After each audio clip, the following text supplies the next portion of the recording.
بسم اللہ الرحمن الرحیم نحمدہ ونصلی علی رسولہ الکریم۔ انڈیا میں جو کرونا کی خطرناک صورتحال ہے وہ ساری دنیا اپنی آنکھوں سے دیکھ رہی ہے۔ وہاں سے ویڈیوز آ رہی ہیں، لوگوں کے میسیجز آ رہے ہیں، ہمارے اپنے ریلیٹیوز کے میسیجز آ رہے ہیں واٹس ایپ پہ کہ بہت زیادہ تباہی پھیلی ہوئی ہے۔ اور جو ویڈیوز ہم دیکھ رہے ہیں، سڑکوں پہ لوگ مر رہے ہیں، وینٹیلیٹر کا انتظام نہیں ہے، آکسیجن کا انتظام نہیں ہے، بہت زیادہ حالات خراب ہیں۔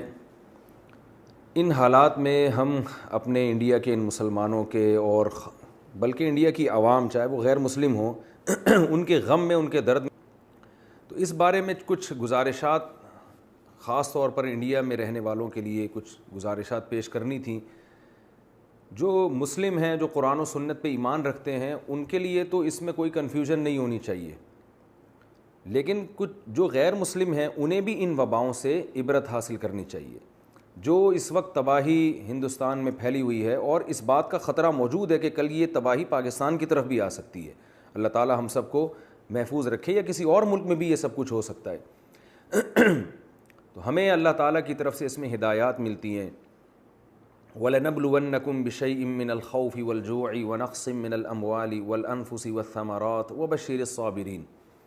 قرآن مجید جو اللہ کی کتاب ہے، اس میں اللہ نے اپنا فیصلہ سنایا ہے کہ وَلَنَبْلُوَنَّكُمْ بِشَيْءٍ مِّنَ الْخَوْفِ، ہم تمہیں ضرور آزمائیں گے خوف میں ڈال کر، وَنَقْصٍ مِّنَ الْأَمْوَالِ وَالْأَنفُسِ وَالثَّمَرَاتِ، معاشی نقصان ہم تمہیں دیں گے، تمہاری معیشت ڈاؤن ہوگی، تمہاری پیداوار کا نقصان ہوگا، اور تمہاری جانیں ہلاک ہوں گی۔ جانوں کا ہلاک ہونا کیا ہے؟ یہ وباؤں میں اور قدرتی حادثات میں جو انسانی جانیں بہت کثرت سے ہلاک ہوتی ہیں، یہ وہ آزمائشیں جن کا اللہ تعالیٰ اپنی کتاب میں ذکر کرتے ہیں۔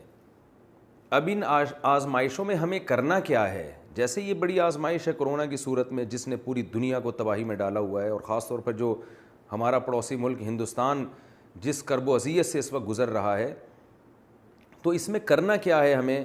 اللہ نے قرآن میں ہمیں حکم دیا وَبَشِّرِ الصَّابِرِينَ الَّذِينَ إِذَا أَصَابَتْهُم مُّصِيبَةٌ قَالُوا إِنَّا لِلَّهِ وَإِنَّا إِلَيْهِ رَاجِعُونَ۔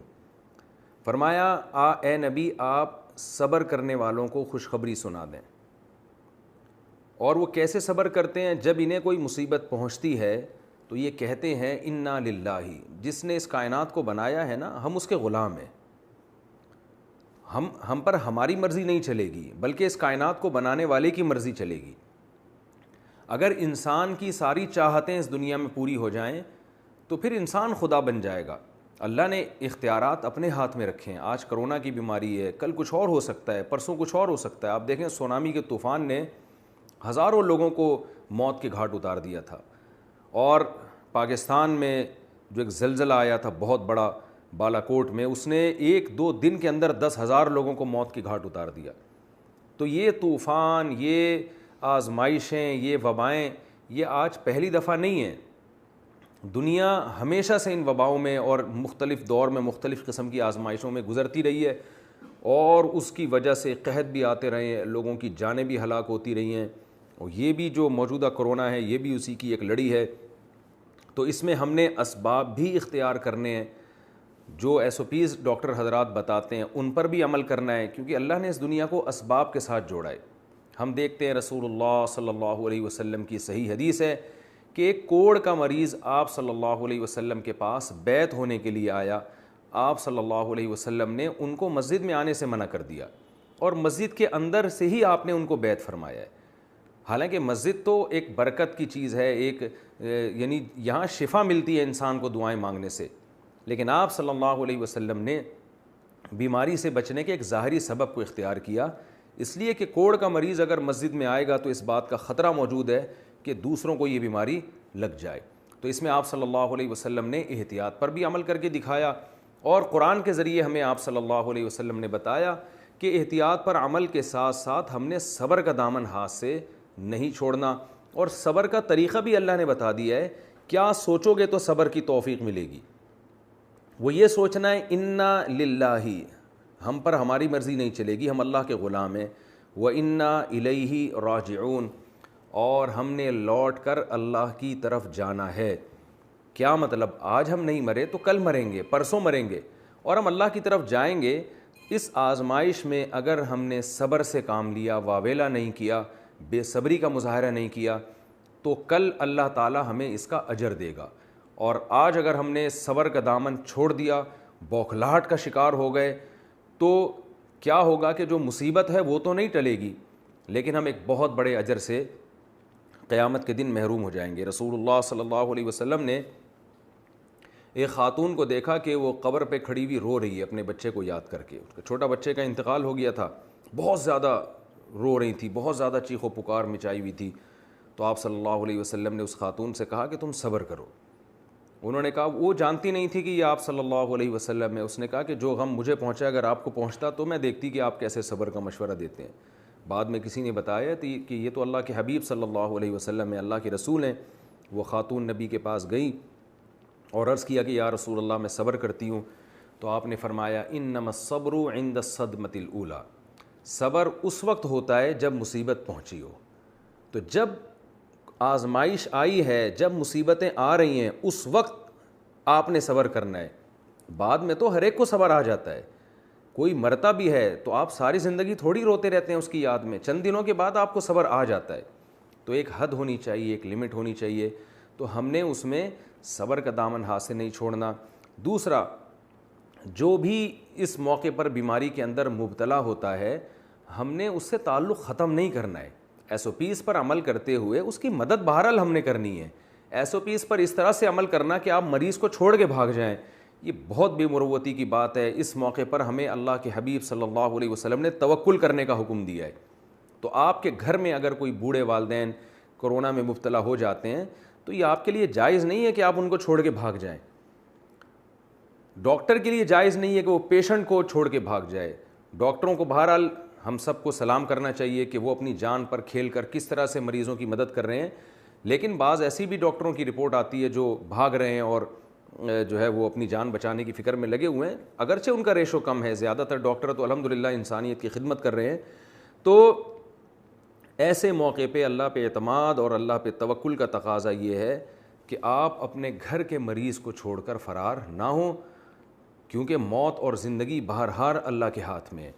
اللہ نے ہمیں زندہ رہنے کے اسباب اختیار کرنے کا حکم تو دیا ہے، لیکن ایسا سبب اختیار کرنا جو شرعی جائز نہیں ہے۔ آپ خود کسی کرونا کے پیشنٹ کے بلا وجہ قریب نہ جائیں، لیکن آپ کے گھر میں اگر آپ کے کوئی بوڑھا بیمار ہو جاتا ہے تو اسے اس بیماری کی حالت میں چھوڑ کے جانا، یہ اللہ اس کے رسول صلی اللہ علیہ وسلم کی نافرمانی ہے، یہ کسی طور پہ بھی آپ کے لیے جائز نہیں ہے۔ اسی طرح گورنمنٹ نے اگر ڈاکٹروں کے ذمہ لگایا ہے کہ وہ پیشنٹ کی حفاظت کریں، اس کی کیئر کریں، وہ اسپتال چھوڑ کے نہ بھاگیں، تو ایسے موقع پہ ڈاکٹر کا فرار ہونا یہ بھی شرعی طور پر ناجائز اور غلط بات ہے۔ تو ہم اس درد میں، اس دکھ میں اپنے ہندوستان کے مسلمانوں اور جو دوسرے جو غیر مسلم بھی رہتے ہیں وہ بھی انسانیت کے ناطے ہمارے بھائی ہیں، اس غم میں ہم ان کے ساتھ برابر کے شریک ہیں، اور اللہ تعالیٰ سے ہم دلی دعائیں کرتے ہیں کہ اللہ اس مصیبت سے ہندوستان کے لوگوں کو جلد سے جلد نجات عطا فرما، اور جس کرب و اذیت میں وہ مبتلا ہیں اے اللہ اس بیماری سے، اس مصیبت سے ان کو نکال دے، اور جب تک یہ بیماری مقدر ہے صبر کی ہم سب کو توفیق عطا فرما۔ اور اس میں غیر مسلموں کے لیے ایک سبق ہے کہ یہ دنیا خواہشات کے پوری ہونے کی جگہ نہیں ہے، اب بھی موقع ہے اللہ کی طرف آنے کا، شرک سے توبہ کرنے کا۔ قرآن صاف لفظوں میں کہتا ہے وَإِذَا غَشِيَهُم مَّوْجٌ كَالظُّلَلِ دَعَوُا اللَّهَ مُخْلِصِينَ لَهُ الدِّينَ، کہ جب تمہیں کوئی بڑی مصیبت آتی ہے، طوفان میں گھرتے ہو، تو تم سب اپنے دوسرے خداؤں کو چھوڑ کر اس خدا کو پکارتے ہو جو آسمانوں میں ہے، لیکن جب وہ تمہیں مصیبت سے نجات دے دیتا ہے تو پھر اس خدا کو تم بھول جاتے ہو، اگر وہ چاہتا ہے، بعض دفعہ وہ نجات نہیں بھی دیتا۔ تو اس میں، ان مصیبتوں میں، ان بلاؤں میں، وہ رب جو آسمانوں میں ہے وہ ہر ایک کو اپنی طرف دعوت دیتا ہے کہ آؤ مجھ سے مانگو۔ ایسے موقع پہ سب کو اسی اللہ کا تصور آتا ہے دماغ میں۔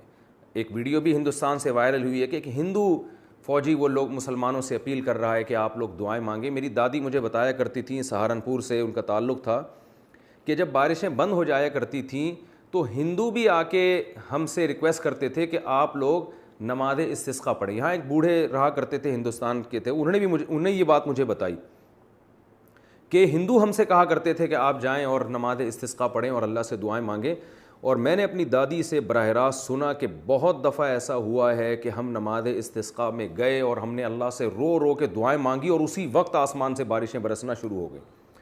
تو مسلمانوں کو خاص طور پر چاہیے، ہم تو ایک حقیقی خدا پر ایمان رکھتے ہیں جو بلائیں دے بھی سکتا ہے اور بلائیں ٹال بھی سکتا ہے، تو بہت شدید ضرورت ہے اس بات کی کہ رمضان کی ان مقدس راتوں میں پوری دنیا کے لیے عام طور پر اور خصوصاً ہندوستان کے لیے جو ہمارا پڑوسی ملک ہے اس کے لیے ہم راتوں کو اٹھ کے گڑ گڑائیں، دعائیں مانگیں، اور اس میں صرف مسلمانوں کو شامل نہ کریں بلکہ اللہ سے یہ دعا مانگے کہ اللہ انسانیت جس کرب و اذیت میں مبتلا ہے تو اس مصیبت سے ہم سب کو نکال دے۔ اللہ تعالیٰ سے دعا ہے کہ جو کچھ کہا سنا اللہ تعالیٰ اس میں کمی کوتاہی کو معاف فرمائے، اور جو صحیح باتیں ہوئی ہیں اللہ ہم سب کو اس پر عمل کرنے کی توفیق عطا فرمائے۔ اور ہماری سب کی ذمہ داری ہے کہ اس وقت ہندوستان کے لوگوں کی جس حد تک ہم مدد کر سکتے ہیں ہم کریں۔ ہماری حکومت کی بھی ذمہ داری ہے، اگر کوئی ٹرسٹ وہاں مدد پہنچانا چاہتا ہے اور اس کے لیے بارڈر کھولنے کی ہمیں ضرورت پڑتی ہے تو حکومت کو اس پہ بھی سنجیدگی سے غور کرنا چاہیے کہ اس وقت اپنی دشمنیوں کو ختم کر کے پوری دنیا کو چاہیے کہ وہ ایک دوسرے کا ساتھ دے، کیونکہ کل جو مصیبت آج جس مصیبت میں وہ مبتلا ہیں، اللہ نہ کرے کل اس مصیبت میں ہم یا کوئی اور ملک بھی مبتلا ہو سکتا ہے۔ وما علینا الا البلاغ۔